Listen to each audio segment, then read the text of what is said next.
Hello and welcome everyone. প্রত্যেককে স্বাগত জানাচ্ছি অ্যাসপিরেন্ট আড্ডাতে। আশা করি প্রত্যেকে ভালো আছেন এবং সুস্থ আছেন। আই হোপ আমার অডিও ভিডিও ক্লিয়ার রয়েছে, আপনারা আমাকে প্রপার শুনতে পাচ্ছেন এবং স্ক্রিন আপনারা প্রপার দেখতে পাচ্ছেন। একটু জানাবেন প্রত্যেকে যে আমার অডিও ভিডিও ঠিক রয়েছে কিনা। চলুন, সানিয়া ম্যাডাম বলছেন good evening sir, Shiuli madam good evening sir, good evening sir. একদম, চলুন প্রত্যেককে গুড ইভিনিং। এবং আপনারা জানাচ্ছেন যে স্যার অডিও ভিডিও সব ক্লিয়ার রয়েছে, কোনো রকম কোনো সমস্যা নেই। 9:10 থেকে ক্লাস হওয়ার কথা ছিল, কিন্তু ইন্টারনেট তো একটু সমস্যা করেই আর কি। তো চলুন, আপাতত সব কিছুই ঠিকঠাক রয়েছে, কোনো অসুবিধা নেই। চলুন আমরা সরাসরি ক্লাসে যাই। আজকে আমরা শুরু করব হচ্ছে ফ্র্যাকশান। এর আগে আপনারা কোথায় কিভাবে ফ্র্যাকশান করেছেন না করেছেন আমি তো জানি না, কিন্তু আজকের ক্লাসটা করুন, ফ্র্যাকশান থেকে যা কিছু যা রয়েছে সব আপনাদের ধারণা ক্লিয়ার হয়ে যাবে। ক্লিয়ার? আজকে হচ্ছে আপনাদের ফ্র্যাকশানের প্রথম ক্লাস। তার মানে আমরা প্রথম ক্লাস মানেই হচ্ছে প্রথমে আমরা বেসিক যে জায়গাগুলো রয়েছে সেগুলোকে নিয়ে সবার প্রথমে আমরা জানবো। যেমন আমরা যখন ডিভিজিবিলিটি আলোচনা করেছিলাম প্রথম দিন ক্লাসে, দেখবেন ওই যে যোগ বিয়োগ ভাগ গুণ ডিভিজিবিলিটির যে রুলস সেগুলো নিয়ে আলোচনা করেছিলাম। তারপর আমরা যখন নাম্বার সিস্টেমের ফার্স্ট ক্লাস যেদিন করি সেদিনকে নাম্বার সিস্টেম রিলেটেড যে নাম্বার কি, ডিজিট কি, বা সেখানে prime number, coprime number, composite number, rational number, irrational number ইত্যাদি নিয়ে আলোচনা করেছিলাম ফার্স্ট ক্লাসে। তো একই রকমভাবে আজকে আমরা ভগ্নাংশের ক্লাসে প্রথমে আমরা কোনটা আমরা প্রপার ফ্র্যাকশান, কোনটা ইমপ্রপার ফ্র্যাকশান, বা এ জাতীয় আরও যা বেসিক যা কিছু পয়েন্ট রয়েছে সেগুলোকে নিয়ে আলোচনা করব। তো প্রত্যেকে খাতা পেন নিয়ে সামনে বসে যান এবং একটা গভীর নিঃশ্বাস নিয়ে একদম স্ট্রেটলি ক্লাসটা দেখতে থাকুন। ক্লিয়ার? শুয়ে শুয়ে ক্লাস করা যাবে না, কেননা ম্যাথের ক্লাস শুয়ে শুয়ে করলে ঘুম আসবে। এটা আপনার নয়, সবারই আসে আর কি, তো আসবে আর কি। তো শুয়ে শুয়ে ক্লাস করা যাবে না। চলুন, তো আজকে আমরা শুরু করছি হচ্ছে ফ্র্যাকশান। আজকে আমরা কি শুরু করছি? আজকে শুরু করছি ফ্র্যাকশান, যাকে আমরা বাংলায় কি বলবো? বাংলায় আমরা বলবো হচ্ছে ভগ্নাংশ। বাংলায় আমরা কি বলবো? ভগ্নাংশ। এবার এই ভগ্নাংশটাকে একটু ভেঙে দিই আমরা। কিভাবে ভাঙবো? এর যদি সন্ধি বিচ্ছেদ করি, আপনারা আপার প্রাইমারি ক্লাস বা প্রাইমারি ক্লাসে আমার সন্ধি বিচ্ছেদের ক্লাস দেখেছেন। তো আপার প্রাইমারিতে যারা আছেন গ্রুপ ডি এবং গ্রুপ সি সহ আপার প্রাইমারিতে, সেখানে সন্ধি বিচ্ছেদ করানো হবে ডিটেলসে। বাংলা ব্যাকরণ থেকে তো একটা ক্লাসই করানো হয়েছে মাত্র। তো এই যে ভগ্নাংশটাকে যদি আমরা সন্ধি বিচ্ছেদ করি, তাহলে সন্ধি বিচ্ছেদ করলে কি কি পাবো? আমরা দুটো জিনিস পাবো। একটা পাবো হচ্ছে ভগ্ন, আর একটা পাবো হচ্ছে অংশ, তাই না? একটা পাবো হচ্ছে অংশ। তাহলে ভগ্ন যোগ অংশ, সেটাকে আমরা কি বলছি? ভগ্নাংশ। ক্লিয়ার? তাহলে ভগ্ন যোগ অংশ, এটাকে আমরা বলছি ভগ্নাংশ। একদমই শিপ্রা ম্যাডাম, ভগ্ন যোগ অংশ। এই ভগ্ন মানে কি? এটাকে আরও ভাঙছি আমরা। ভগ্ন মানে আপনার প্রত্যেকেই জানেন যে ভাঙা। ভগ্ন মানে হচ্ছে ভাঙা। আর অংশ মানে কি? অংশ মানে পার্ট বা অংশ আমরা বলতে পারি। তাহলে আমরা কি বুঝতে পারলাম? যে ভগ্নাংশ মানে হচ্ছে ভাঙা অংশ, মানে গোটা অংশ নয়। ভগ্নাংশ মানে কি? ভগ্নাংশ মানে হচ্ছে ভাঙা অংশ। আগের দিন ক্লাসে আমরা যখন নাম্বার সিস্টেম নিয়ে আলোচনা করছিলাম, তো সেখানে আমরা দেখেছিলাম যে 0 থেকে মানে ইনফাইনাইট পর্যন্ত কি থাকে? পজিটিভ ডিজিট থাকে, আবার ইনফাইনাইট পর্যন্ত নেগেটিভ ডিজিটও থাকে আর কি। যেমন এদিকে 1 2 3 4 এরকম করতে করতে একদম ইনফাইনাইট পর্যন্ত, এদিকেও একই রকমভাবে -1 -2 -3 এভাবে করতে করতে একদম ইনফাইনাইট পর্যন্ত আমরা নাম্বার সিস্টেমে দেখেছিলাম। এবার এই যে 1 আর 2 এর মাঝেও তো কিছু সংখ্যা রয়েছে, আছে কি না? 1 আর 2 এর মাঝেও কিছু সংখ্যা রয়েছে, 2 আর 3 এও কিছু সংখ্যা রয়েছে, 3 আর 4 এর মধ্যেও কিছু সংখ্যা রয়েছে। সাপোজ যদি বলি 1 আর 2 এর মাঝে 1.1 রয়েছে, 1.2 রয়েছে, 1.3 রয়েছে, তাহলে এই যে সংখ্যাগুলো এগুলোই তো ভগ্নাংশ। এগুলোই কি? ভগ্নাংশ। ক্লিয়ার? তাহলে ভগ্নাংশ মানে কি? ভগ্নাংশ মানে হচ্ছে ভাঙা অংশ, মানে গোটা অংশ নয়। ক্লিয়ার? তো ভগ্নাংশ মানে কি? ভগ্নাংশ মানে হচ্ছে ভাঙা অংশ। আর ভগ্নাংশকে আমরা সবসময় কিভাবে লিখি? সবসময় আমরা ওই যে p/q আকারে লিখি, তাই না? ভগ্নাংশকে আমরা কিভাবে লিখি? ভগ্নাংশকে আমরা p/q আকারে লিখি। যেমন আপনারা জানেন, এই যে এখানে একটা উদাহরণ দেওয়া আছে, এটা হচ্ছে কত? এটা হচ্ছে 1। এখানে দেখুন, এখানে কি করা হয়েছে? এই টোটাল বৃত্তটাকে দুটো ভাগে ভাগ করা হয়েছে। দুটো ভাগে ভাগ করে একটাকে উপরে লেখা হয়েছে। চলুন আগে একটা বাস্তব উদাহরণ দিই, তারপর ছবিটাকে বোঝাচ্ছি। সাপোজ মনে করুন আমাদের এগুলো ছোটোবেলায় হতো, বড়োবেলায় সেভাবে হয়ে ওঠে না আর কি।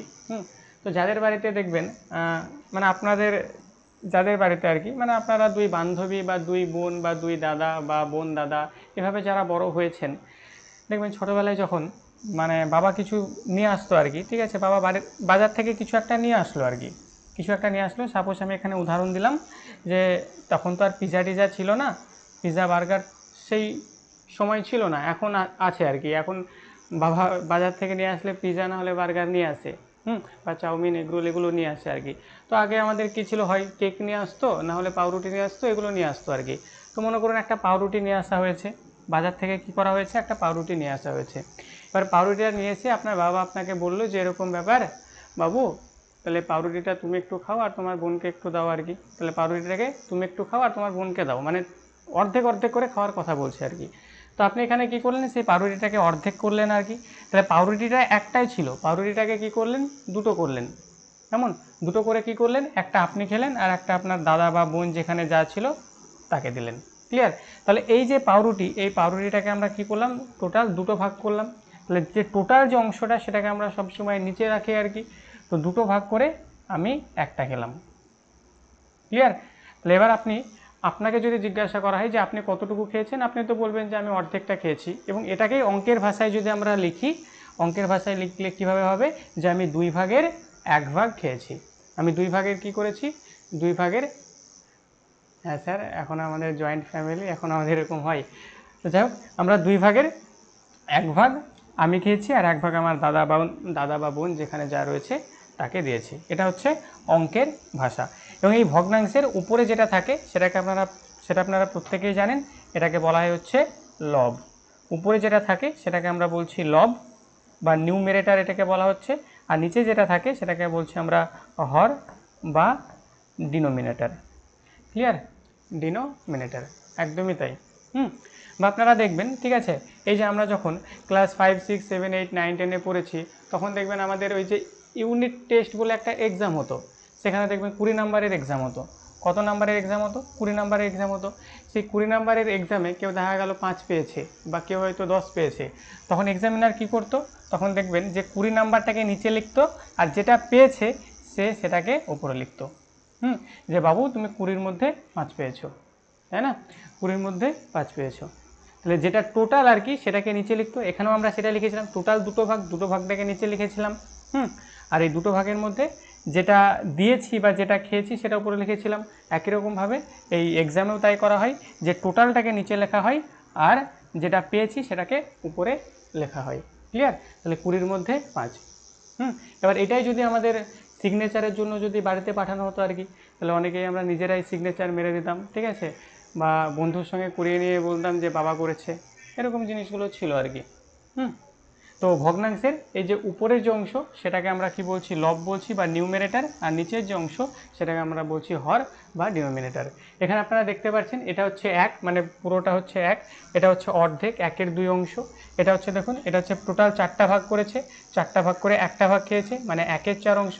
এখানে দেখুন টোটাল 4টা ভাগ করেছে, 4টা ভাগ করে 3টা ভাগ খেয়েছে, মানে 3-এর 4 অংশ। ক্লিয়ার? আশা করছি ভগ্নাংশ জিনিসটা কি একটু হলেও কনসেপ্ট আপনাদের ক্লিয়ার হয়েছে।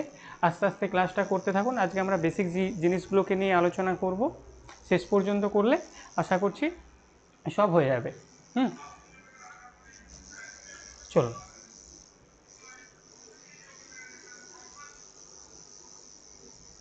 একদমই ক্লিয়ার।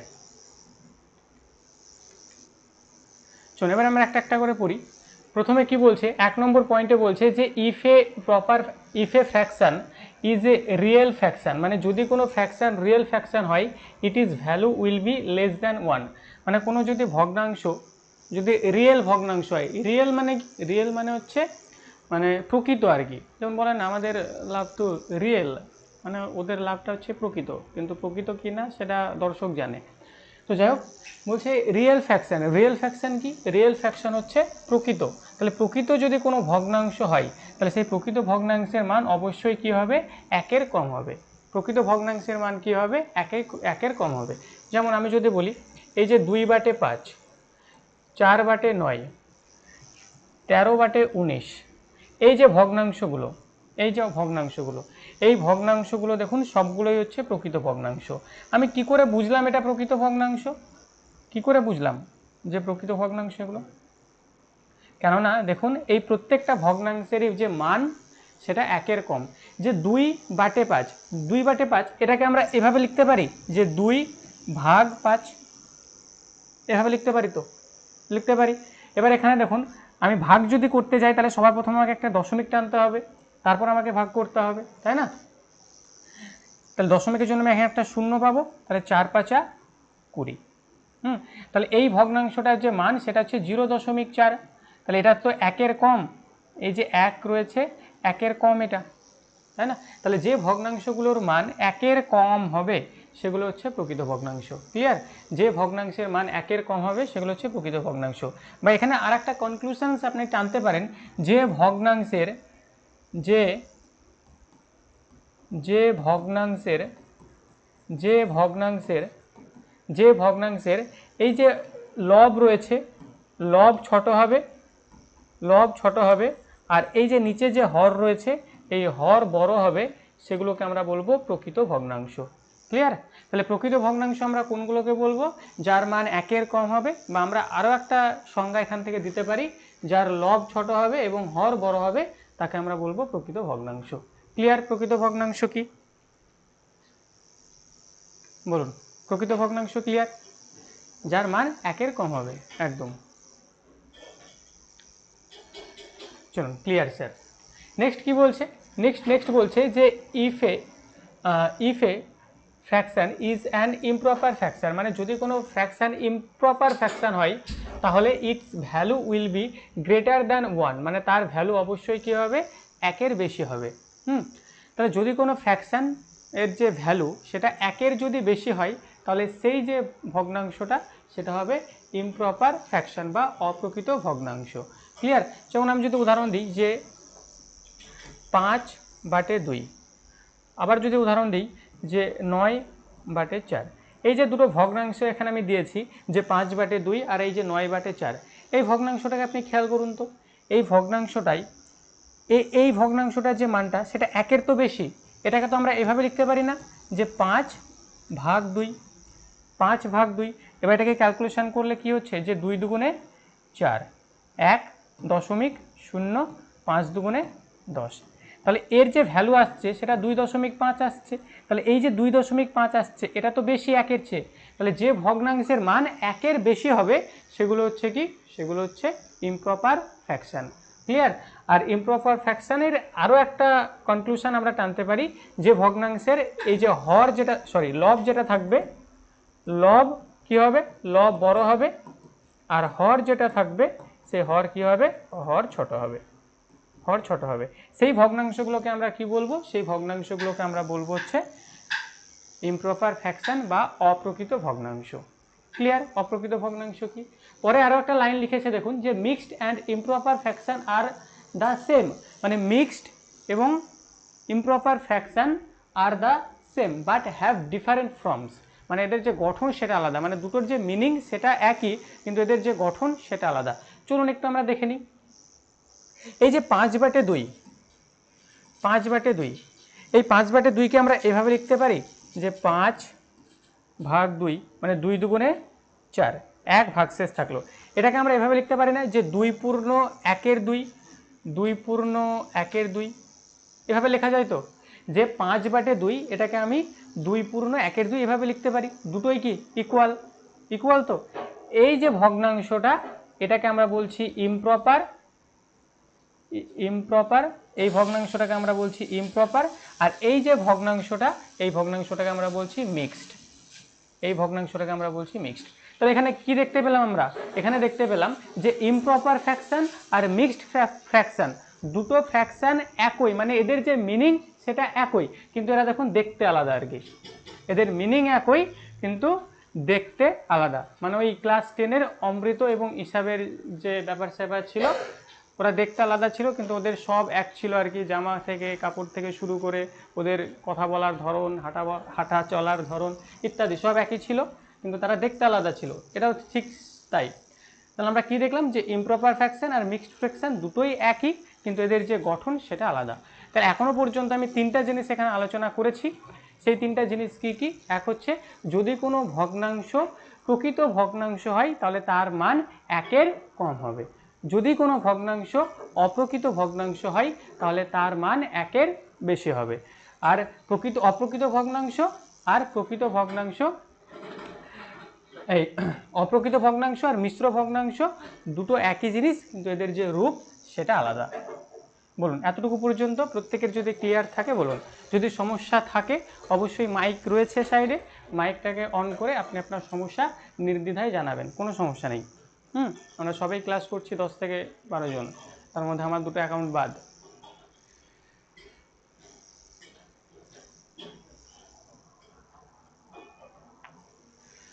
চলুন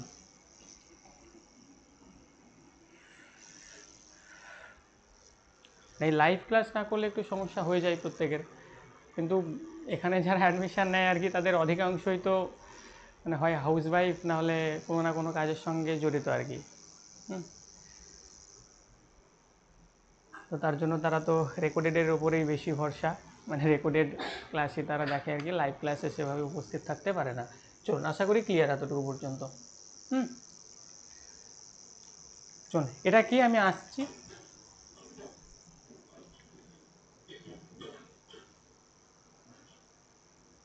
চলুন পরপর করতে থাকি।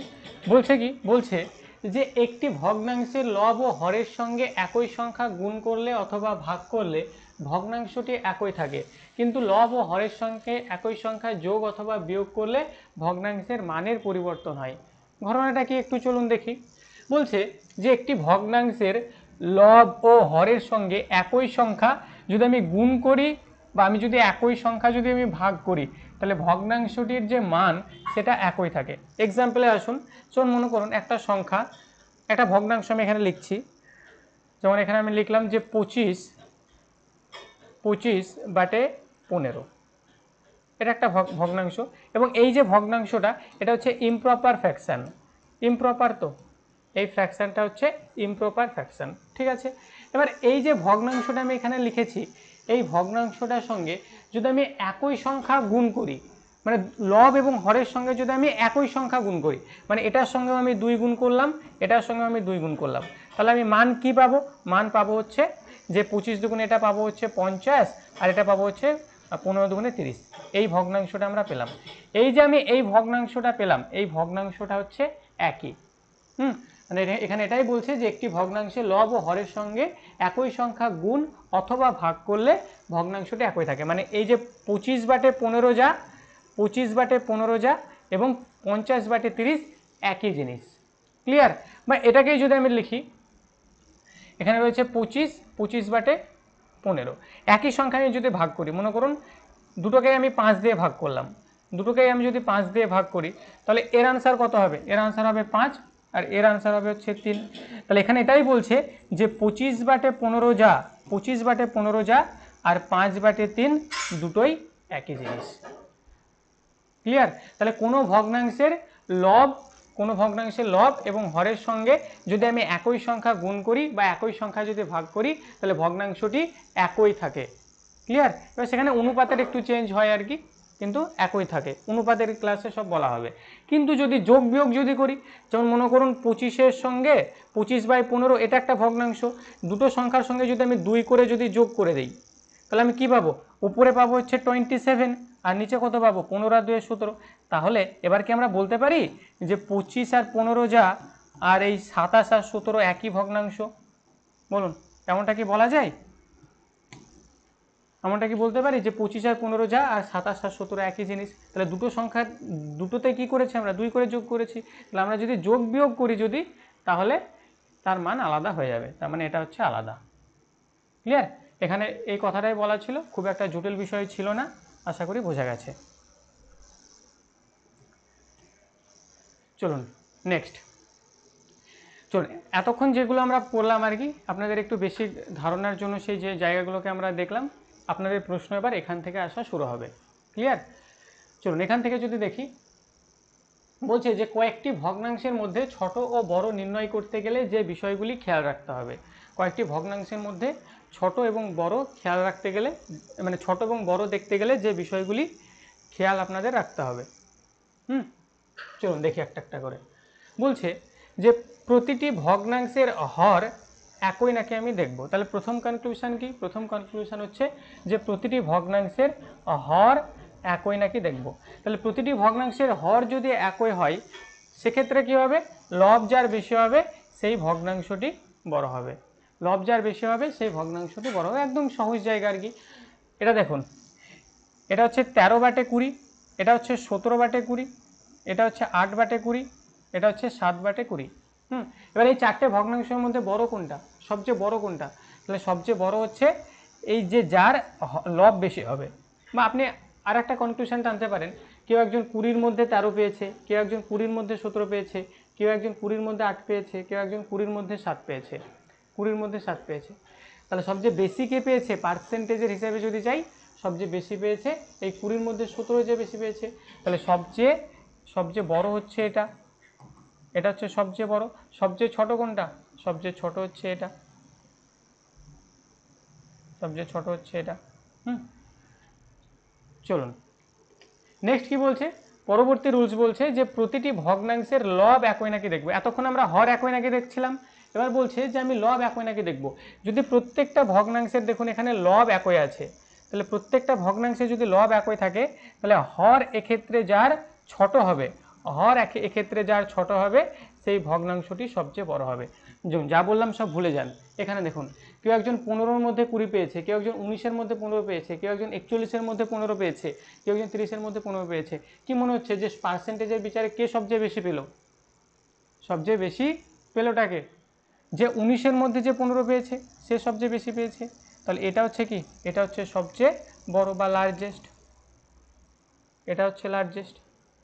আর সবচেয়ে স্মলেস্ট যদি বলি, যে 41-এর মধ্যে 15 পেয়েছে, এটা হচ্ছে স্মলেস্ট। চলুন ক্লিয়ার? তাহলে আমরা কি কি দেখলাম? আমরা দেখলাম যে হর একই নাকি দেখব, আর লব একই নাকি দেখব, হর একই নাকি দেখব, আর হচ্ছে লব একই নাকি দেখব। যদিও এখান থেকে প্রশ্ন আপনাদের খুবই কম আসে আর কি। চলুন নেক্সট পার্টে আমরা যাই। নেক্সট বলছে, এখান থেকে আপনাদের ইম্পর্টেন্ট জায়গাটা শুরু হয়, যে যদি হর বা লব যদি একই না থাকে তখন আপনারা কি করবেন। বলছে যে প্রতিটি ভগ্নাংশে লব ও হরের পার্থক্য একই থাকলে যেটি বড় হবে সেটি বৃহত্তম হবে, যেটি বড় হবে সেটি বৃহত্তম হবে। এখানে দেখুন, এখানে লব কিন্তু একই না, লব তো একই না। আবার হর যদি দেখি, হরও একই না। কেউ 100-র মধ্যে 81, কেউ 30-এর মধ্যে 11, কেউ 20-র মধ্যে 1, কেউ 15-র মধ্যে 31 এরকম পেয়েছে। এবার এখান থেকে আমি কি করে বুঝবো যে কে সবচেয়ে বেশি পেল? দেখুন এখানে একটা ক্লু তারা দিয়ে রেখেছে। কি ক্লু দিয়ে রেখেছে? দেখুন, এই হর আর লবের মধ্যে প্রত্যেকের পার্থক্য একই, পার্থক্য একই না, প্রত্যেকের পার্থক্য হচ্ছে 19 করে। প্রত্যেকের পার্থক্য কত? প্রত্যেকের পার্থক্য হচ্ছে 19 করে। এই যে নাম্বারটা, এই নাম্বারটা মনে করুন আমি পেয়েছি। আর এই যে নাম্বারটা, এই নাম্বারটা মনে করুন আমার যে বন্ধু রয়েছে সেই বন্ধু পেয়েছে। ঠিক আছে, আমার বন্ধুর নাম হচ্ছে গোপাল, গোপাল পেয়েছে। ক্লিয়ার? এই নাম্বারটা আমি পেয়েছি, এই নাম্বারটা আমার বন্ধু গোপাল পেয়েছে। এবার এখানে ঘটনাটা কি ঘটলো, আমি বাড়িতে গিয়ে বলছি যে মা আমি 19 নাম্বার কম পেয়েছি। আমি কত কম পেয়েছি? 19 নাম্বার কম পেয়েছি, মানে এইটা পেয়েছি 100-র মধ্যে 81 পেয়েছি, মানে আমি 19 নাম্বার কম পেয়েছি। মাকে গিয়ে বললাম। এটা মা শোনার পর আমাকে আদর যত্ন করতে শুরু করলো। মিষ্টি টিষ্টি যা কিছু আছে এগুলো একটা খাওয়ালো আর কি। বেশ ভালোই লাগছিল আর কি। তো এটা আমি পেলাম, মা আমাকে আদর যত্ন করলো। আমার বন্ধু গোপাল, সেও তার মাকে গিয়ে বললো যে মা আমি 19 নাম্বার কম পেয়েছি। আমার বন্ধু গোপাল কি বললো তার মাকে গিয়ে, যে আমিও 19 নাম্বার কম পেয়েছি। এটা শোনার পর ওর মা ওকে মায়ের আর কি। তো কেন মারলো গোপালকে? কেননা আমিও যা কথা আমার মাকে বলেছিলাম, গোপালও ঠিক তাই সেই কথাই তার মাকে বলেছিল, কিন্তু আমাকে আদর করলো আর গোপালকে মার দিল। কেন হলো? তার কারণ হচ্ছে এই যে গোপালের যে ভগ্নাংশ, মানে পার্সেন্টেজের বিচারে যদি দেখি আর কি, পার্সেন্টেজের বিচারে গোপাল কম নাম্বার পেয়েছে আর কি, তাই না? পার্সেন্টেজের বিচারে আমি কতটা পেয়েছি? 81% নাম্বার পেয়েছি। আর গোপাল যদি দেখি, পার্সেন্টেজ করতে গেলে 100 দিয়ে গুণ করতে হয়, গোপাল মাত্র 5% নাম্বার পেয়েছে। তাহলে এখানে এটাই বললাম আমি যে ভগ্নাংশের হর এবং লব যদি আলাদা আলাদা থাকে তাহলে দেখবেন তাদের মধ্যে যে ডিফারেন্সটা সেটা একই কিনা। ডিফারেন্স যদি একই হয় তাহলে যেটা বড় হবে সেটাই বড়, আর যেটা ছোট হবে সেটা ছোট। যেমন এখান থেকে একটা উদাহরণ দিয়ে আমি একটা বলছি, যেমন মনে করুন বললো যে 462/500, এটা একটা ভগ্নাংশ দিল। নেক্সট ভগ্নাংশ দিল হচ্ছে 362/400, আর একটা ভগ্নাংশ দিলে হচ্ছে মনে করুন 364/402। এই যে চারটে ভগ্নাংশ আপনি দেখতে পাচ্ছেন, এই যে তিনটে ভগ্নাংশ আমি এখানে দিয়েছি, এই তিনটে ভগ্নাংশের মধ্যে কোনটা বড় আর কোনটা ছোট? কোনটা বড় আর কোনটা ছোট? তার মানে এখান থেকে দেখুন, এখান থেকে আপনি কি করে বুঝতে পারবেন যে কোনটা বড় কোনটা ছোট? দেখুন একটা ক্লু কিন্তু থাকবে আর কি। দেখুন এদের ডিফারেন্সটা দেখুন, প্রত্যেকটা ভগ্নাংশের ডিফারেন্সটা সেম। তাহলে ডিফারেন্স যদি সেম থাকে তাহলে যেটা বড় সেটাই হচ্ছে সবচেয়ে বড় ভগ্নাংশ। একদমই ম্যাডাম, 462/500, এটা হচ্ছে বিগ। চলুন, আশা করি ক্লিয়ার। কারো কোথাও সমস্যা থাকলে জানান একটু।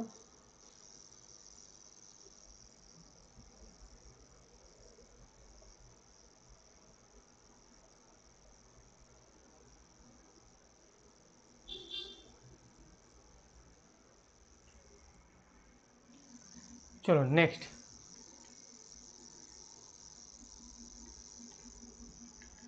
নেক্সট আমরা যেটা পড়বো সেটা হচ্ছে ভগ্নাংশের যোগ বিয়োগ। আপনারা প্রত্যেকেই কম বেশি জানেন। এখানে বলছে যে ভগ্নাংশের যোগ এবং ভগ্নাংশের বিয়োগ। ভগ্নাংশের যোগ এবং ভগ্নাংশের বিয়োগ আপনি কিভাবে করবেন? যখন মিশ্র ভগ্নাংশের সরল থাকবে তখন যোগ বিয়োগের ক্ষেত্রে মিশ্র ভগ্নাংশটিকে পূর্ণ সংখ্যা এবং ভগ্নাংশে ভেঙে নেব, তারপর ক্যালকুলেশন করব। কিন্তু যদি মিশ্র ভগ্নাংশের গুণ অথবা ভাগ থাকে তাহলে মিশ্র ভগ্নাংশটিকে অপ্রকৃত ভগ্নাংশে পরিণত করব। চলুন, মনে করুন এই যোগটা আপনাকে দিয়েছে যে 1/2/5 যোগ 2/3/5 যোগ 4/4/5 যোগ 6/2/5। এই ভগ্নাংশটা আপনাকে দিয়েছে এবং এই ভগ্নাংশটা কি যোগ না, মানে যোগ করতে বলছে। এই ভগ্নাংশের যোগটা আপনাকে করতে বলছে। এবার এক্ষেত্রে আপনি কি করবেন? তাহলে এই যে ভগ্নাংশগুলো, এই ভগ্নাংশগুলো দেখুন প্রত্যেকটাই মিশ্র ভগ্নাংশ, হ্যাঁ কি না? এবার এখানে এই কথাটাই বলছে, যদি মিশ্র ভগ্নাংশের যদি যোগ বিয়োগ থাকে, যোগ বা বিয়োগ যদি থাকে, তাহলে আমরা এই পূর্ণ সংখ্যাগুলোর ক্যালকুলেশন আগে করে নেব। পূর্ণ সংখ্যাগুলোর ক্যালকুলেশন, যেমন 1 আর 2 কত? 3, 3 আর 4 কত? 7। এই 1 আর 2 3, 3 আর 4 7, 7 আর 6 কত হচ্ছে? 13। তাহলে পূর্ণগুলোকে ক্যালকুলেশন করে আমি কত পেলাম? পূর্ণগুলোকে ক্যালকুলেশন করে পেলাম আমি হচ্ছে 13। ক্লিয়ার? এবার ভগ্নাংশগুলোকে যোগ করে নিন। তাহলে ভগ্নাংশ একটা ছিল হচ্ছে 2/5 যোগ 3/5 যোগ 4/5 যোগ 2/5, এগুলো যোগ। এবার ভগ্নাংশের যোগ আপনারা প্রত্যেকেই জানেন যে নিচে যেগুলো থাকে মানে হরগুলোর এলসিএম নিতে হয়। এখানে 5 5 আছে, এদের এলসিএম 5ই হবে। এলসিএম ক্লাসে বলা হবে যে এলসিএম কীভাবে কী হয় না হয়। 5কে 5 দিয়ে ভাগ করলে একই হয়, একের সঙ্গে 2 গুণ করলে 2 হবে, তাহলে 2 যোগ 3 যোগ 4 যোগ 2, তাহলে কত হচ্ছে? 2 2 4, 4 আর 3 7, 7 আর 4 হচ্ছে 11। তাহলে 11/5। এই 11/5কে আমরা কীভাবে লিখতে পারি? আমরা এভাবে লিখতে পারি যে 5 দুগুণে 10, মানে 5 দুগুণে 10, 2/1/5, এভাবে আমরা লিখতে পারি, তাই না? তাহলে আমরা ভগ্নাংশগুলোকে ক্যালকুলেশন করে কী এই পূর্ণগুলোকে ক্যালকুলেশন করে আমরা 13 পেয়েছিলাম, আর এই যে ভগ্নাংশ যেগুলো ছিল এটাকে ক্যালকুলেশন করে 2/1/5 পেলাম। তাহলে 13-র সঙ্গে 2 যোগ করে দিন, তার মানে কত হচ্ছে? 15/1/5 হচ্ছে এটার আনসার। 15/1/5। তাহলে ভগ্নাংশের যোগ বিয়োগের ক্ষেত্রে ঠিক এমনটাই করবেন। পরে যদি ভগ্নাংশের যদি গুণ ভাগ থাকে তাহলে কি করবেন? ভগ্নাংশে যদি গুণ ভাগ থাকে তাহলে যেটা করতে হবে, যেমন মনে করুন 2/4/5 এটা দিল, গুণ 5/4/6 এটা দিল, 5/4/6। 2/4/5। শুনুন, এগুলো যদিও ভুল রয়েছে, চলুন করে দিই আর কি, ঠিক আছে, যা হবে হবে। আনজাদে দেওয়া হলো।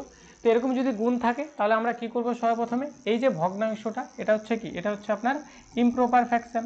তাহলে এই ইমপ্রপার ফ্র্যাকশনটাকে আমাকে সরি, এটা হচ্ছে মিক্সড ফ্র্যাকশন। তাহলে মিক্সড ফ্র্যাকশনটাকে সবার প্রথমে ইমপ্রপার করতে হবে। তাহলে ইমপ্রপার করতে গেলে জানেন এটার সঙ্গে এটা গুণ, এটা যোগ। তাহলে 5 দুগুণে 10, 10 আর 4 তাহলে 14, 14 বাটে 5 গুণ 5 6 30, 30 আর 4 কত হচ্ছে 34, 34 বাটে 6। এবার একটু কাটাকাটি করুন আর কি। দেখুন এটাকে 2 দিয়ে কাটলে কত হয় 17 হয়, এটাকে 2 দিয়ে কাটলে কত হচ্ছে 3 হচ্ছে। আর কাটাকাটি যাচ্ছে, যাচ্ছে না। তাহলে 14 আর 17কে ওপরে গুণ করে দিই, আর নিচে 3 5 15, মানে আনসার হবে এটা। চলুন এতটুকু পর্যন্ত প্রত্যেকের ক্লিয়ার? আশা করছি সমস্যা নেই, পাতি পাতি জিনিস আর কি। সমস্যা হওয়ার আশা করছি কোনো কথা নয়। সানিয়া ম্যাডাম বলছেন ক্লিয়ার স্যার। চলুন তাহলে এখানে কিছু হোমওয়ার্ক রয়েছে আর কি, আপনারা চটপট একটু এর সমাধান করুন। 1 নম্বর, 2 নম্বর, 3 নম্বর আর রয়েছে 4 নম্বর। 4টা প্রশ্ন, 4টা এখানে অপশান রয়েছে, এই 4টা আমি দাগ দিয়ে রেখেছি। দেখুন তাহলে প্রথমটা কি হচ্ছে, এখানে বিয়োগ রয়েছে। তাহলে আপনারা জানেন এটার সঙ্গে এটা কি করতে হয়, গুণ করতে হয়। এটার সঙ্গে এটা গুণ করে, এখানে যেহেতু বিয়োগ রয়েছে তাহলে এটাকে বাদ দিয়ে দিতে হবে, যোগ থাকলে যোগ করতে হতো। তাহলে 5 দুগুণে 10, 10 থেকে 3 বাদ দিলে কত হয়, 10 থেকে 3 বাদ দিলে হচ্ছে 7। তাহলে আমি এটার আনসার হবে হচ্ছে 7 বাটে 5। এটার আনসার কত, 7 বাটে 5। একই রকমভাবে এটা যদি দেখি, 4 8 32, 32 আর 7 কত, 32 আর 7 হচ্ছে 39, 39 বাটে 8। পরেরটা যদি দেখি, এটাকে ক্যালকুলেশন করুন। এখন এবার এই উপর উপর যেন কেটে দেবেন না, ঠিক আছে, মানে গুণ চিহ্ন রয়েছে মানে উপর নিচ কাটবে এখানে। এটাকে 2 দিয়ে কাটলে এটা হচ্ছে 2, এটাকে 2 দিয়ে কাটলে এটা হচ্ছে 3। আর কি কাটাকাটি যাচ্ছে, চলুন আর কাটাকাটি যাচ্ছে না। তাহলে উপর উপর গুণ, 3 3 9 আর 8 দুগুণে 16, এটা আনসার। এটার আনসার করুন। তাহলে সবার প্রথমে এটা তো মিক্সড ফ্র্যাকশন, এটাকে কি করব আমরা, এটাকে অপ্রকৃত করে নিই। তাহলে 3 দুগুণে 6, 3 দুগুণে 6, 6 আর 1 7, মানে 7 বাটে 3 ভাগ 3 বাটে 5, এটা আছে। তাহলে 3 দুগুণে 6, 6 আর 1 7, 3 দুগুণে 6, 3 দুগুণে 6, 6 আর 1 7, 7 বাটে 3 ভাগ 3 বাটে 5। এবার এখানে যেহেতু ভাগ রয়েছে, এই ভাগটাকে আমাকে গুণ করতে গেলে কি করতে হয়, গুণ করতে গেলে এটাকে ধরে উল্টে দিন, 5 ওপরে 3 নিচে। তাহলে এটার আনসার কত হবে, 35 বাটে 9। এটা হবে 35 বাটে 9। ক্লিয়ার প্রত্যেকের? চলুন এখানে আপনারা দেখতে পাচ্ছেন যে 5 বাটে 9 রয়েছে, এটা এটা হচ্ছে 7 বাটে 11, এটা হচ্ছে 8 বাটে 15, আর এটা হচ্ছে 11/17, এটা হচ্ছে 2 বাটে 7, এটা হচ্ছে 1 বাটে 3, এটা হচ্ছে 5 বাটে 6, এটা হচ্ছে 3/4। এই দুটোর মধ্যে বলুন এটা হচ্ছে 1 নম্বর, এটা হচ্ছে 2 নম্বর। বলুন এই ভগ্নাংশটার বড় কোনটা, আর এই ভগ্নাংশটারই বড় কথা, বড় কোনটা?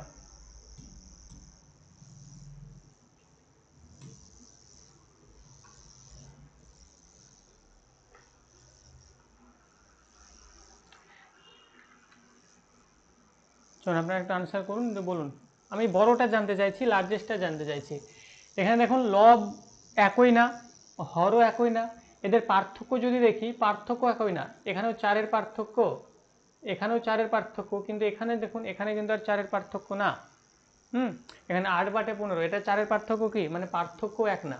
তাহলে লবও একই না, হরও একই না, পার্থক্যও একই না, তাহলে একইটা কি, কিভাবে বের করব যে কোনটা বড় আর কোনটা ছোট?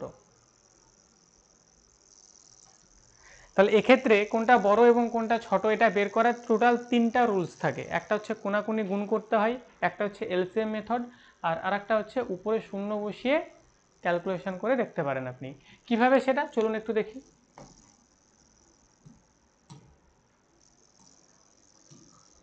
দেখুন প্রত্যেকটা ফ্র্যাকশানই হচ্ছে আমাদের প্রপার ফ্র্যাকশান। তাহলে প্রত্যেকটার মাথায় একটা করে শূন্য বসিয়ে দিন, এখানেও একটা শূন্য, এখানেও শূন্য, এখানেও শূন্য, এখানেও শূন্য। চলো এখানে যদি লেখাগুলো বোঝা না যায় আমি নিচে লিখছি। প্রথমটা হচ্ছে 5 বাটে 9,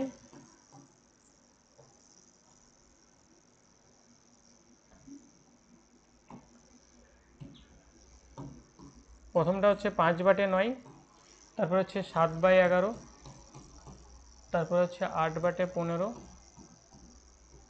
তারপর হচ্ছে 11/17। 11/17। শোন, প্রত্যেকটার মাথায় একটা করে শূন্য বসিয়ে দিন, মনে মনে একটা করে শূন্য বসিয়ে দিন, এটা একটা নিয়ম। এবার ক্যালকুলেশন যদি করি, দেখুন 5×9=45, মানে এর মান 5 দশমিক কিছু একটা হবে আর কি। 5×9=45, 5×9=45, 5 নামবে মানে 5×9=45, মানে 5.5 কিছু একটা এর মান হবে, 5.5 এর মান কিছু একটা হবে, হিসাব এগুলো মুখে মুখে হয়ে যাবে। এটাকে যদি 11 দিয়ে কাটি তাহলে 6×11=66, তারপর 4 নামলো আর কি, 3×11=33, মানে 6.3 কিছু একটা হবে আর কি।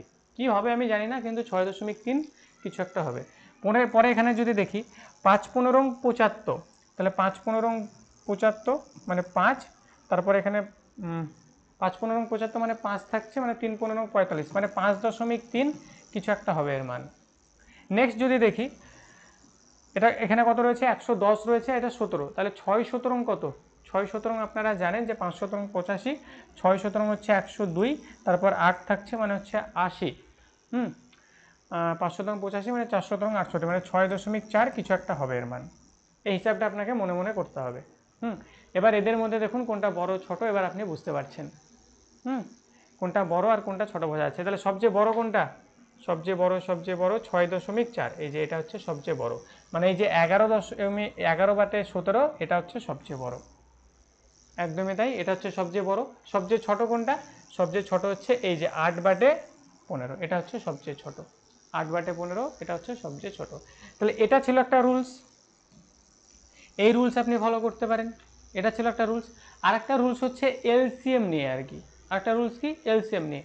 এলসিএম নিয়ে মানে কি, 9, 11, 15 আর 17 এদের এলসিএম। এবার দেখুন এখানে যদি আমি এদের এলসিএম নিতে যাই, এলসিএম নিতে প্রচুর একটা সমস্যার সম্মুখীন আমাকে হতে হবে। 9, 11, 15, 17 এরা দেখুন সব মৌলিক সংখ্যা, বড় বড় মৌলিক সংখ্যা, এলসিএম নিতে গেলে এলসিএমই প্রচুর হয়ে যাবে, সেখানে ক্যালকুলেশন আরও জটিল হয়ে যাবে, তাহলে আমি এলসিএম নিতে পারবো না, এখানে এলসিএম নেব না। আর একটা পদ্ধতি হচ্ছে এরকম কোনাকুনি গুণ লাগান, এরকম যে কোনাকুনি গুণ, এই কোনাকুনি গুণ করেও আমরা বের করতে পারি। কীভাবে বের করতে পারি, দেখুন প্রথমে আমাদেরকে এই দুটোর কম্পেয়ার করছি, 5/9 আর 7/11, এই দুটোর কম্পেয়ার করছি। তাহলে 9, 11 কত, এই 5, 11 কত হচ্ছে, 5, 11 হচ্ছে 55, আর এখানে 7, 9 কত হচ্ছে, 7, 9 হচ্ছে 63। তাহলে এই দুটো ভগ্নাংশের মধ্যে আমি 7/11 বড় ভগ্নাংশ পেলাম। এই দুটো ভগ্নাংশের মধ্যে 5/9 আর 7/11, এই দুটো ভগ্নাংশের মধ্যে 7/11 এই ভগ্নাংশটা আমি বড় পেলাম। ক্লিয়ার? পরে এবার এই দুটোর কম্পেয়ার আপনি করুন। তো দেখুন 9×17 কত, 9×17 হচ্ছে 153, 9×17 হচ্ছে 153, সরি 9 তো নয় 8, তাহলে 8×17 কত, 136, 8×17 হচ্ছে 136, 136 তো, হ্যাঁ 136। আর এখানে 15কে 11 দিয়ে গুণ করলে কত হবে, 15কে 11 দিয়ে গুণ করলে মানে 150, 165, 165। তাহলে এই দুটোর মধ্যে বড় কে, এই দুটোর মধ্যে বড় হচ্ছে এটা। তাহলে এই দুটোর মধ্যে বড় ছিল হচ্ছে 7/11, আর এই দুটোর মধ্যে বড় হচ্ছে 11/15। এবার এই দুটোর মধ্যে আবার আপনাকে কম্পেয়ার করতে হবে, তাহলে একটা হচ্ছে 7/11 আর একটা হচ্ছে 11/16, এই দুটোর মধ্যে কম্পেয়ার এবার আপনাকে করতে হবে। চলুন এবার কম্পেয়ার করুন। এই সরি এটা 17, সরি এটা 7/, ছিল 11, আর এটা ছিল হচ্ছে 11/17। চলুন এবার আনসার করুন। দেখুন তাহলে 17কে আমি যদি 7 দিয়ে গুণ করি, তাহলে এর আনসার আমি কত পাবো, 17কে 7 দিয়ে গুণ করলে 119, 119। আর এই 11 স্কোয়ার কত, 121। তাহলে দুটোর মধ্যে বড় কে, দুটোর মধ্যে বড় হচ্ছে এটা। তাহলে এটা হচ্ছে একটা পদ্ধতি। তাহলে 11/17 হচ্ছে সবচেয়ে বড়। একদমই ম্যাডাম, 119, 121, তাহলে এটা হচ্ছে সবচেয়ে বড়। তাহলে এটা হচ্ছে একটা রুলস। তাহলে এখানে আমরা তিনটা পদ্ধতি বললাম যে কোন ভগ্নাংশটা বড় কোনটা ছোট, এটা বের করতে গেলে তিনটা পদ্ধতি আমাদেরকে সাহায্য করবে আর কি। একটা ছিল হচ্ছে এলসিএম মেথড। এবার এলসিএম মেথড এখানে আমরা লাগাইনি, যেহেতু এখানে বড় বড় সংখ্যা ছিল। একটা হচ্ছে শূন্য নিয়ে দেখতে পারেন, আর একটা হচ্ছে কোনাকুনি গুণ করে আপনি দেখতে পারেন। এবার কোনটা কোন জায়গায় কিভাবে অ্যাপ্লিকেবল হবে সেটা আপনাকে প্রশ্ন দেখে বুঝতে হবে। তাহলে পরে যেটা থাকলো সেটা আপনারা প্রত্যেকে আনসার করবেন। ক্লিয়ার? চলুন, বোঝা গেছে প্রত্যেকের?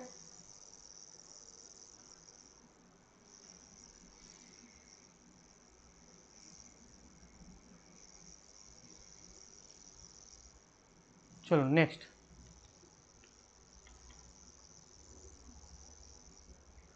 চলুন, এটাকে ভগ্নাংশে প্রকাশ করতে বলছে। এর মাথায় একটা পৌনঃপুনিক আছে, এর মাথায় একটা পৌনঃপুনিক আছে, এখানেও যদি দেখি এর মাথায় একটা পৌনঃপুনিক আছে। চলুন আমি একটা করছি, বাকিটা আপনারা করবেন। এটাকে ভগ্নাংশে রূপান্তরিত করতে বলছে। এই পৌনঃপুনিক মানে কি? এই পৌনঃপুনিক মানে হচ্ছে এই যে সংখ্যাটা, এটা 2.4 আসার পর 3 2 3 2 3 2 এভাবে চলেছে একদম ইনফাইনাইট পর্যন্ত। সেই জন্য এটাকে এরকমভাবে লেখা হয়েছে যে 2.4 3 2 এদের মাথায় পৌনঃপুনিক, এদের মাথায় পৌনঃপুনিক। এবার এটাকে ভগ্নাংশে রূপান্তরিত করতে বলছে। তাহলে ভগ্নাংশে রূপান্তরিত আমি কিভাবে করব, এর রুলস কি? তাহলে চলুন এর রুলসে আমরা যাই, একটা শিখলেই বাকিগুলো সব হয়ে যাবে, আপনার কোনো সমস্যা হবে না। দেখুন এটা তো পূর্ণ সংখ্যা, তাহলে পূর্ণ নিয়ে আমাদের কাজ করার কোনো দরকার নেই, পূর্ণটাকে পূর্ণ জায়গায় রেখে দিন, সে সুস্থ আছে, স্বাভাবিক আছে, কোনো সমস্যা নেই। নেক্সট চলুন, 432 এখানে আছে।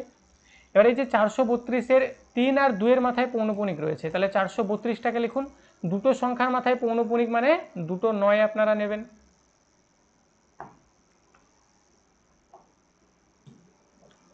দুটো 432টাকে এখানে লিখুন, লেখার পর দুটো সংখ্যার মাথায় পৌনঃপুনিক মানে দুটো 9। ক্লিয়ার? আর কয়টা সংখ্যার মাথায় পৌনঃপুনিক নাই? একটা সংখ্যার মাথায় দেখছেন পৌনঃপুনিক নাই, তার মানে একটা শূন্য। এখানে কি খেলা শেষ? খেলা শেষ এখানে নয়। আর কি করতে হবে? আর করতে হবে কি, যে সংখ্যার মাথায় পৌনঃপুনিক নাই সেটাকে এখান থেকে ধরে বাদ দিয়ে দিন, এটাকে ধরে বাদ দিয়ে দিন। তাহলে 432 থেকে 4 আপনি বাদ দিয়ে দিন, তাহলে কত হবে? এটা 428 বাটে 9 9 0, 428 বাটে 9 9 0।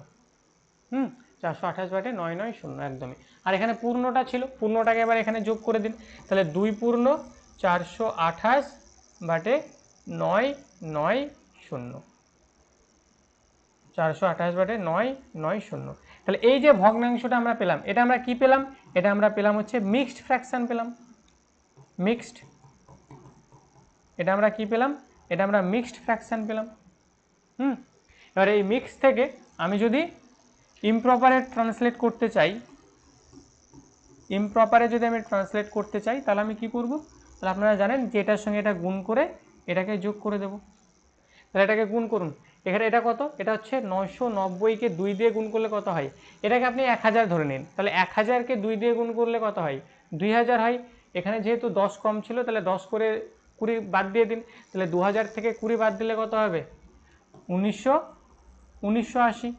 বা আপনি এমনিও গুণ করে নিতে পারেন, কোনো সমস্যা নেই, তাই না? 99 দুগুণে 198, পাশে একটা 0 0 বসিয়ে দিন। এটার সঙ্গে 428 যোগ করবেন, 428 যোগ করে দিন, তাহলে 8 8 আর 10-এর 0, হাতে থাকবে কত? 2, 1, হাতে থাকলো 1, তাহলে 1980 যোগ 428, 8 0 9 আর 4 13, হাতে রাখ নিয়ে 14 2, এটা আমরা পাচ্ছি, মানে 2408 বাটে 990, এটা আমরা পাচ্ছি। ক্লিয়ার? এটা হচ্ছে কোন ফ্র্যাকশন? এটা হচ্ছে ইমপ্রপার, ইমপ্রপার। ক্লিয়ার? এবার এই ইমপ্রপার যে ফ্র্যাকশনটা পেলেন, এটাকে আপনি এবার ক্যালকুলেশন করুন, যে 2408, এটাকে ক্যালকুলেশন করুন যে 9 9 0 দিয়ে। দেখুন এই জিনিসটা আবার পাবেন আপনি, আমি করেও দেখিয়ে দিচ্ছি। দেখুন 990 2 দিয়ে দিন, তাহলে কত হচ্ছে? 1980।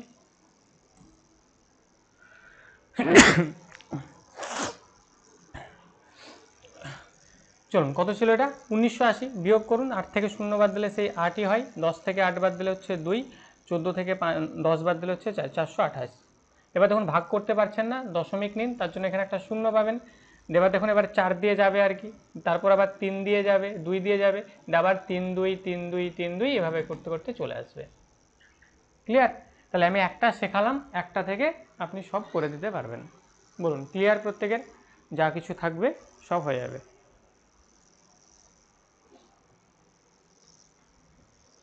একদম ক্লিয়ার স্যার, কোনো সমস্যা নেই। চল আজকে আমরা বেসিকের উপর একটু জোরটা দিচ্ছি আর কি, পরের দিন এই ভগ্নাংশ থেকে আমাদের প্রিভিয়াস ইয়ার প্রশ্নগুলো থাকবে। আমরা একটা মোটামুটি একটা রাফ আইডিয়া নিয়ে যাব এবং খুব শীঘ্রই আপনাদের অ্যারিথমেটিক যে পার্ট রয়েছে সেই অ্যারিথমেটিক শুরু করব খুব শীঘ্রই।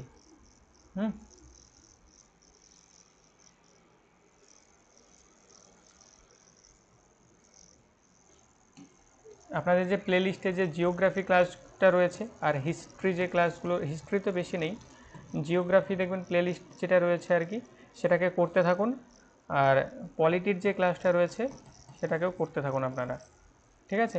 জিওগ্রাফি, পলিটি এবং সেই সঙ্গে যে হিস্ট্রি রয়েছে এই হিস্ট্রিও আপনারা করতে থাকুন। সম্ভবত 2-1 দিনের মধ্যে আপনাদের কারেন্ট অ্যাফেয়ার্স ক্লাস শুরু হয়ে যাবে।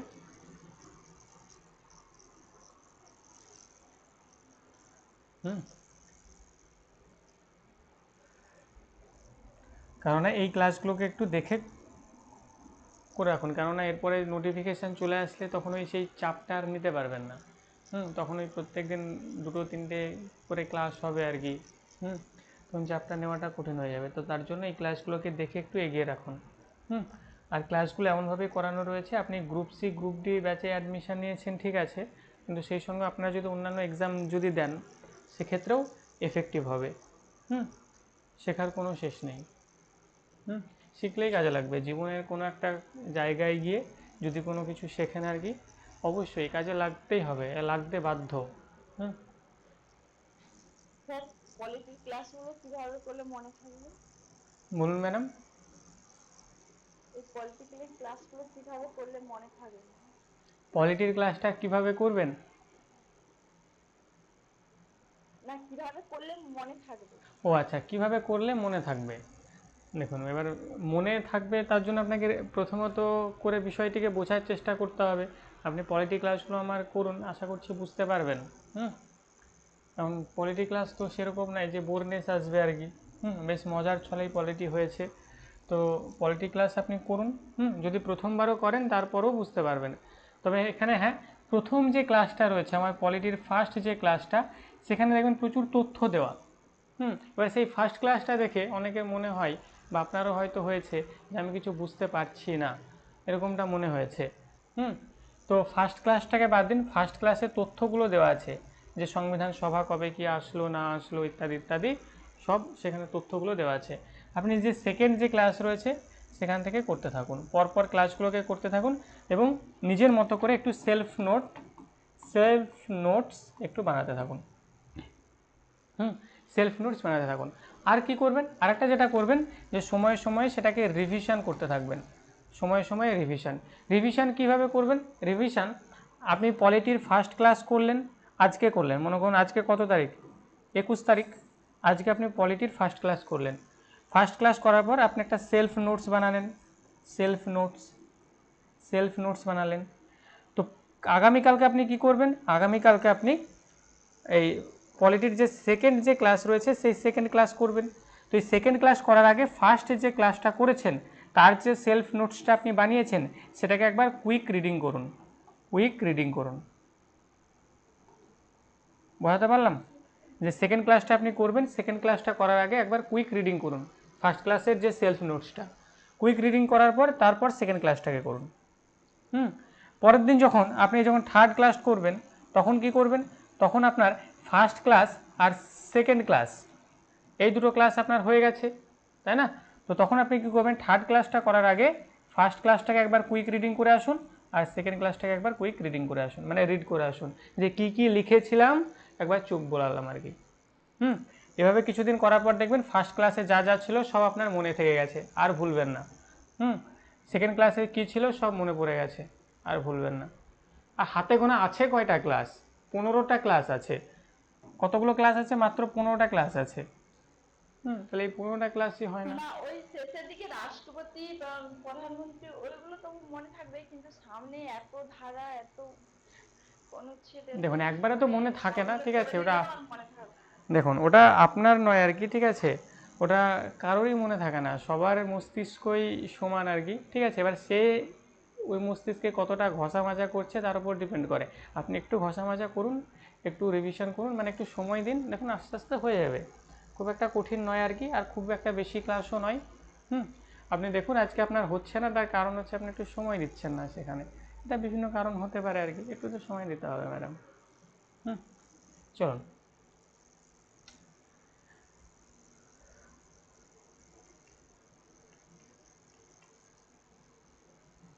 তো এই ছিল আজকের ক্লাস আপনাদের।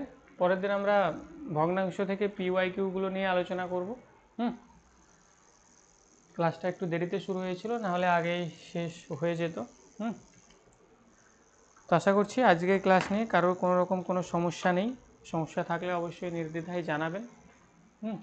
আর ওই যে বললাম যে ক্লাসগুলো আপনাদের প্লেলিস্টে রয়েছে, ওগুলোকে একটা একটা করে দেখে দিনের বেলাতে যখন আপনি সময় পাবেন একটা একটা করে দেখে শেষ করে রাখুন, কেননা পরে দেখার সময়টা আপনি পাবেন না। কারণ আমাদের সময় অল্প রয়েছে আর কি। যে কোনো দিন আপনাদের নোটিফিকেশান আসতে পারে যে এই তারিখে এক্সাম আপনার হবে। আর আপনি যদি নিচে প্রিপেয়ার যদি না হন, আর তারপর আপনি জানেন যে WBSSC group C group D এর যোগ্যতা থাকে হচ্ছে মাধ্যমিক পাস। এখানে এরা যেখানে যা আছে সবাই ফর্ম ফিল আপ করবে, মোটামুটি ধরে রাখুন 10 লাখ ফর্ম ফিল আপ হবে এখানে,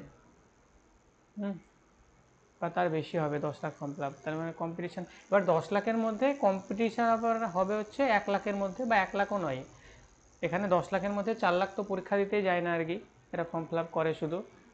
সেটা বাড়ির চাপে, অনেক রকম চাপ থাকে, তো গার্লফ্রেন্ডের চাপে, বউয়ের চাপে ফর্ম ফিল আপটা করতে চাই, করতে গিয়ে আর হয় না। তো 4 লাখ যাবে না, 6 লাখের মধ্যে 5 লাখ ওই যাওয়াতেই যাওয়া, বাকি 1 লাখ বা 1 লাখও বাদ দিন, 50,000-এর মধ্যে কম্পিটিশান আপনাদের হবে, মানে 50 জন ছেলে মেয়ে সিরিয়াসলি পড়াশোনা করছে। এবার সেই 50,000-এর মধ্যে আপনি 8,000-এ আসতে গেলে একটু পরিশ্রম করতে হবে আর কি। চলুন তাহলে আজকের ক্লাসটা আমরা এই পর্যন্তই রাখছি। সকলে ভালো থাকবেন, সুস্থ থাকবেন। আগামীকাল আবারও দেখা হচ্ছে নতুন কোনো একটা ক্লাসের সঙ্গে। আর যে ক্লাসগুলো আপনাদের প্লেলিস্টে রয়েছে এগুলোকে দেখতে থাকুন, করতে থাকুন। দু একদিনের মধ্যে আপনাদের কারেন্ট অ্যাফেয়ার্সের যে ক্লাস সেটা শুরু হচ্ছে। তখন কারেন্ট অ্যাফেয়ার্সও আপনাদেরকে ডেলি পড়তে হবে, ডেলি মুখস্থ করতে হবে, তখন আরও বেশি চাপ হয়ে যাবে। সময়ের সঙ্গে খেলা করা যাবে না, সময়ের সঙ্গে খেলা করলে সময় একদিন আপনাকেই ছেড়ে চলে যাবে। তো চলুন, বি কেয়ারফুল, দেখা হচ্ছে আগামীকাল। চলুন, টেক লেফট, প্রত্যেকে লেফট করে যান।